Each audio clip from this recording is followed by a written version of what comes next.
When Grammy nominations came out this month, an Atlanta company that you probably have never heard of made it on the list for the 7th time. Yeah, it's pretty cool. It's a modest mom-and-pop record company called Dust to Digital. It specializes in music mostly lost to the ages.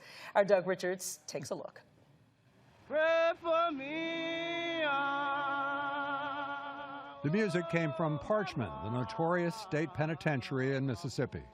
A Library of Congress archivist recorded the vocals on the prison farm. Out in the fields, sung by men on the chain gang.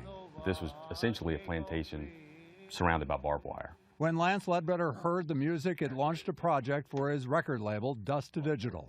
He researched them, packaged them, and made digital recordings of the haunting music. Made in the same part of the world that eventually produced blues and rock and roll. For my experience, it was something you can't unhear.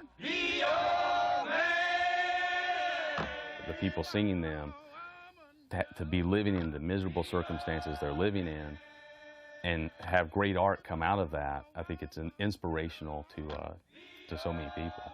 It was inspirational to me. The work earned a Grammy nomination last week.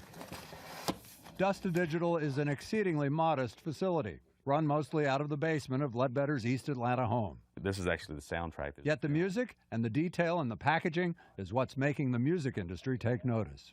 People outside the music industry, they ask us, you know, where's your staff, where's your office, all this. People inside the music industry like, you mean you don't have to have another job? You can just do this? And so for us, that's success. Dust to Digital has repurposed lost music from around the world and has a sizable catalog. You can find a link on 11alive.com. On that site, you can also hear one of the Parchman Penitentiary songs. Their newest project is a collection of old rock and roll songs made in Cambodia before the Khmer Rouge banned the music and executed most of the musicians. Yeah, what was that, about 1975 with Pol Pot, right?